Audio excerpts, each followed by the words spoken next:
E aí, meu povo, aqui quem fala é o professor Xanda mais uma vez. E hoje nós vamos falar sobre geometria espacial. Lembrando, para a gente falar de geometria espacial, obrigatoriamente a gente tem que estar relembrando algumas coisinhas relacionadas à geometria plana. Porque, por exemplo, quando a gente fala em volume, automaticamente a gente tem que lembrar de quê? Das bases, já que o volume é de uma maneira bem grosseira. O volume é calculado através de quê? A área da base vezes a altura. Só que para calcular a área da base a gente precisa de geometria plana, então tomar muito cuidado com isso. Então assim, hoje a gente vai falar sobre algumas coisinhas específicas que o Enem gosta de vir cobrando. Eu sei que quando a gente fala em geometria espacial, de modo geral, o Enem ele costuma cobrar o quê? Planificação de figuras, né? A questão da própria visão espacial, dentre outras pequenas coisas. Mas hoje eu vou estar lembrando aqui a vocês as fórmulas voltadas a volume, área da superfície. Mas por quê? Porque assim, muitas vezes dá para a gente resolver as questões sem precisar dessas fórmulas específicas. Mas a gente sabe que essas fórmulas, na maioria das vezes, servem para quê? Agilizar o tempo. A gente precisa muito da questão do tempo e é algo muito importante. A gente sabe que se a gente não souber dosar bem o tempo em cada uma das questões, principalmente matemática, a gente vai ter problema. Rodar vai, rodar vem, a gente escuta a gente dizendo, poxa, não deu tempo de fazer as questões, tive que chutar. Outros nem tempo de chutar tem, e a gente não quer nenhuma das duas situações. A gente quer sentar, focar bem a concentração e resolver as questões com calma e no tempo propício a isso. Então, vamos falar sobre essa questãozinha dessas fórmulas justamente para a gente tentar ao máximo possível otimizar o tempo. Dá para resolver sem fórmula? Nem sempre dá, mas muitas vezes dá sim. É mais vantajoso? Aí já são outros 500. Então, tomar muito cuidado com essa questãozinha das fórmulas. E como eu falei para vocês, por exemplo, no cálculo de volume, a gente precisa de quê? Área da base. Quando a gente fala de área da face, automaticamente a gente precisa do quê? Das figuras geométricas mais básicas. Então, tomar cuidado com a geometria plana para depois a gente chegar aqui nessa geometria espacial. Mas como eu sei que vocês já estão com aquela geometria plana afiadinha, então vamos partir logo para a geometria espacial e vamos embora. Bom, gente, vamos lá. Geometria espacial. Eu comecei aqui com a questãozinha dos prismas. O que é um prisma? Prisma é um sólido geométrico, né, que eu coloquei um exemplozinho de um prisma com base triangular. O prisma é um sólido geométrico que possui duas bases. Essas bases, elas obrigatoriamente são paralelas. Eu coloquei aqui alguns prismas retos. O que é um prisma reto e o que seria um prisma oblíquo? A questão do oblíquo é aquele inclinadinho, como se fosse meio derriadozinho, como se tivesse tristinho. O prisma reto não, ele tem que formar um ângulo 90 graus em relação à base. Então, lembrando, o que é um prisma? Prisma é um sólido geométrico cujas suas faces são formadas por paralelogramos e possui duas bases, né, a base superior e a base inferior, e essas bases obrigatoriamente elas têm que ser paralelas entre si. Elementos de um prisma. O que é que um prisma tem? O que é que um prisma possui? O prisma possui base, lembrando que tem a base de cima e a base de baixo que são paralelas. E outra coisa muito importante, gente, essas bases elas são iguais. Elas não são parecidas, elas não são figuras semelhantes, elas são iguais. As bases são iguais. Nós temos vértices, né? Nós temos a questãozinha das arestas laterais, a aresta da base também é importante, e nós temos a questãozinha das faces. Lembrando que a base ou as bases são faces também, só que para diferenciar uma situação da outra, a de cima e a de baixo a gente costuma chamar de base mesmo, e na lateral a gente costuma chamar de face. Mas aí nós temos, né, a área da base, que seria uma espécie de face, e nós temos as faces laterais. Aí vamos lá, coisas que vocês precisam lembrar quando a gente fala em relação aos prismas. Área lateral, que seria a soma de todas as faces, né? Área total, ou melhor, área lateral de cada um. A área total seria assim, a soma de todas as faces. E nós temos a questãozinha do volume. Então, essa é a primeira situação. Área lateral, não esqueça daquela situaçãozinha mais básica. As laterais são formadas por quê? Por paralelogramos. E a gente sabe que a área do paralelogramo é calculada pela base vezes a altura. Então, nesse caso, a área do paralelogramo vezes o número de lados. Então, por exemplo, nesse caso aqui, como a gente tem um prisma triangular, né, de base triangular, então seria a área do paralelogramo, que seria uma dessas faces, vezes o número de lados. Lembrando que aqui a gente está falando de prismas retos, ok?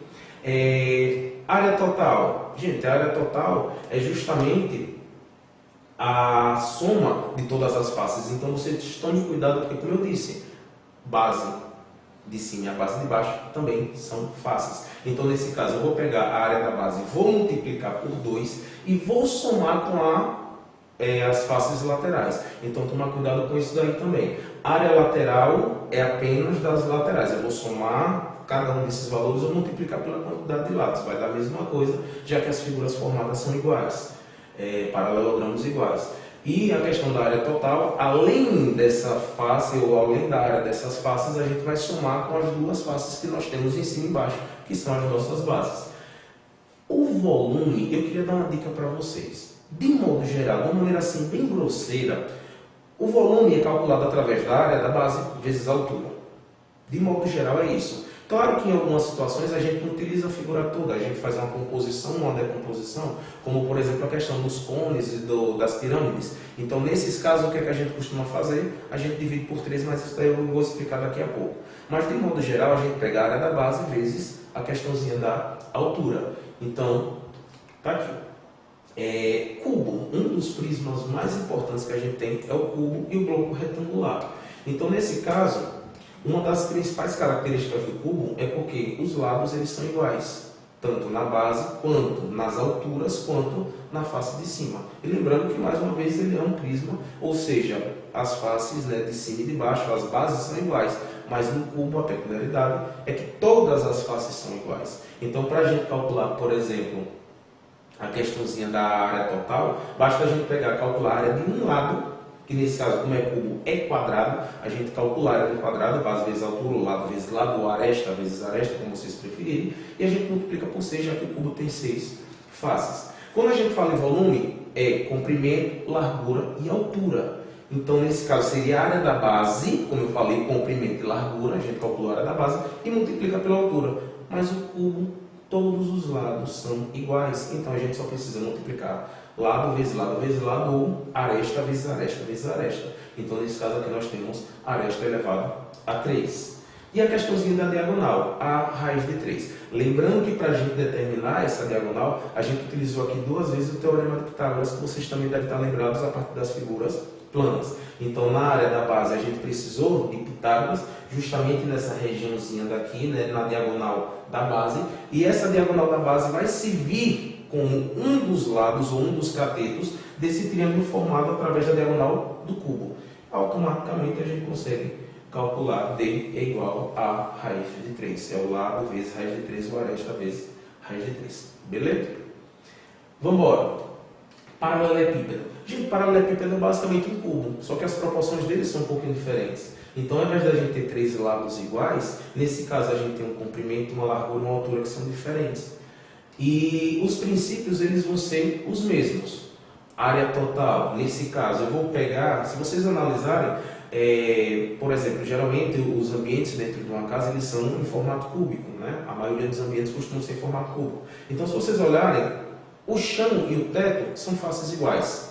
As duas paredes que são paralelas são faces iguais. As outras duas paredes que também são paralelas são faces iguais. Então, note que a gente vai ter duas faces para cada uma dessas situações, duas faces iguais. Então a gente costuma o quê? Pegar a base vezes a altura de cada uma dessas paredes e multiplicar por 2. Então, por exemplo, essa paredezinha e essa parede aqui de trás, elas são iguais. Então, eu só preciso calcular uma e multiplicar por 2. Essa da frente com a do lado do fundo são iguais. Então, eu só preciso calcular uma e multiplicar por 2. E a mesma coisa com a de cima e a de baixo. Lembrando que a gente está falando da área total, então a gente vai ter que somar tudo isso. Colocando 2 em evidência, nós temos aí a formação da área total, que é AB mais BC mais AC, que seria cada uma dessas áreas, multiplicado por 2, já que nós temos 2 de cada uma.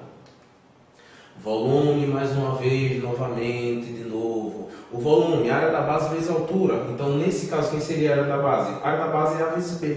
Quem é a altura? C. Então, nesse caso, A, B, C. Seria o volume desse paralelepípedo. E a diagonal, o princípio é o mesmo do cubo, só que a diferença é porque o cubo é tudo igual, né? Comprimento, largura e altura. E nesse caso aqui nós temos medidas diferentes, mas o princípio, como eu falei, é o mesmo. Nesse caso nós vamos ter que calcular a diagonal da base, lembrando que a base é a B, a gente calcula a diagonal e ela vai servir, né? Essa base vai ser um dos catetos desse triângulo formado utilizando a diagonal do paralelepípedo. Tranquilo? Então a fórmula também está aí bem explícita para vocês.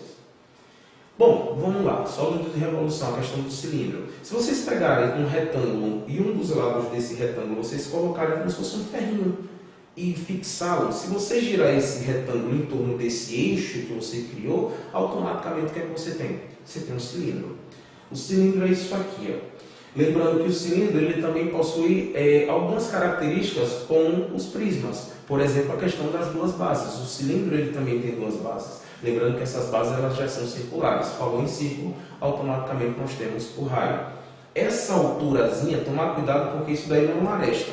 O cilindro ele é todo curvo. Mas se a gente criasse uma aresta ou uma altura, essa altura vai ser a mesma coisa que a geratriz. Então a geratriz é essa linhazinha, digamos assim, que vai da parte mais alta à parte mais baixa. Lembrando que aqui a gente está falando de figuras retas, automaticamente sempre vai estar formando um ângulo de 90 graus com a base. Então, os princípios são os mesmos. Como é que a gente faz a questão da área da base? Lembrando que a área da base é πr ao quadrado. Aí a gente já está falando da área do círculo. Então, lembrar outra situaçãozinha também muito importante é que aqui nós temos duas bases. Então, nesse caso aqui, nós temos a área de uma base. Se eu quiser a área das duas bases, automaticamente você vai multiplicar por 2, porque essas áreas elas são iguais. Então, lembrando que aqui é algo importante, quando a gente está querendo a área total das bases, a gente tem que multiplicar por 2, já que nós temos essas duas bases, superior e inferior. Área lateral. Gente, se vocês pegarem, né, na geratriz ou na altura, se vocês pegarem, sei lá, um cilindro formado por um papel, vocês pegaram uma folha de papel, se vocês colocarem em formato de cilindro, se vocês cortarem simplesmente e abrirem, vocês vão notar que vocês vão ter o quê? Uma folha de papel abertinha, né? Um paralelogramo, um retângulo para ser mais específico. Então, ou um quadrado. Então, nesse caso, se vocês pararem para observar, a gente vai utilizar o mesmo princípio, base vezes altura. Só que a base, nesse caso, vai ser o comprimento da circunferência. E o comprimento da circunferência é dado por 2πr, vezes a altura é o h. Então, a fórmula que nós temos para a área lateral é 2πrh. E a questãozinha do volume. Olha aí de novo que eu comentei com vocês. A área da base vezes a altura. Lembrando que a área da base, nesse caso, é a área do círculo. πr ao quadrado, vezes a altura. Nesse caso, a altura está representada por h. Então, a fórmula do volume é πr ao quadrado vezes h. Tranquilo? Bom, aí vem uma tal de seção meridiana. O que é isso de seção meridiana? É isso aqui, ó. Destaquei muito bem destacado para vocês. A seção meridiana é um quadrado formado. É como se vocês pegassem assim um copo e ao invés de olhar de cima, vocês olharem esse copo de frente. Vocês vão enxergar basicamente um retângulo. É como se fosse uma visão retangular desse copo, né? Um copo cilíndrico. Olhando de frente, vocês vão ver exatamente um retângulo. Esse retângulo, um quadrado, né? Nesse caso, esse quadrado, ele vai ser o que a gente chama de seção meridiana. Então aqui, tomar cuidado. Quando a gente fala em perímetro, vocês têm que ter noção que nesse quadrado, perímetro é a soma das medidas dos lados. Então nesse caso nós temos a altura, que vai ter duas alturas, né? Uma do lado direito, outra do lado esquerdo. Nós temos o raio, lembrando que dois raios nós temos um diâmetro, então nós temos um diâmetro em cima e nós temos um diâmetro embaixo também. Então nesse caso, para a gente calcular o perímetro dessa seção meridiana, lembrando que o perímetro é representado por 2π, se a gente coloca apenas o π, é o semiperímetro, é metade do perímetro. Então esse 2π, 4r, 4 vezes o raio, 2 raios em cima, 2 raios embaixo, e 2 vezes a altura do lado direito, a altura do lado esquerdo. Não é a mesma altura? Sim, claro, é a mesma altura, mas a gente está falando de perímetro, então a gente vai somar todas essas medidas para ter o cálculo desse perímetro. A questão da área, gente, mais uma vez, a área dessa figura é base vezes altura, só que a base é o diâmetro, é 2 vezes o raio, e a altura está representada por h. E a diagonal, mais uma vez, aquela mesma coisinha. Se vocês traçarem a diagonal aqui ou aqui, Pitágoras. Então, Pitágoras a gente sabe que hipotenusa ao quadrado vai ser igual à soma dos quadrados dos catetos. Isolando o valor correspondente aos catetos, né, r ao quadrado mais h ao quadrado, o quadrado que estava lá na diagonal a gente joga para o outro lado em forma de raiz. Então está aqui.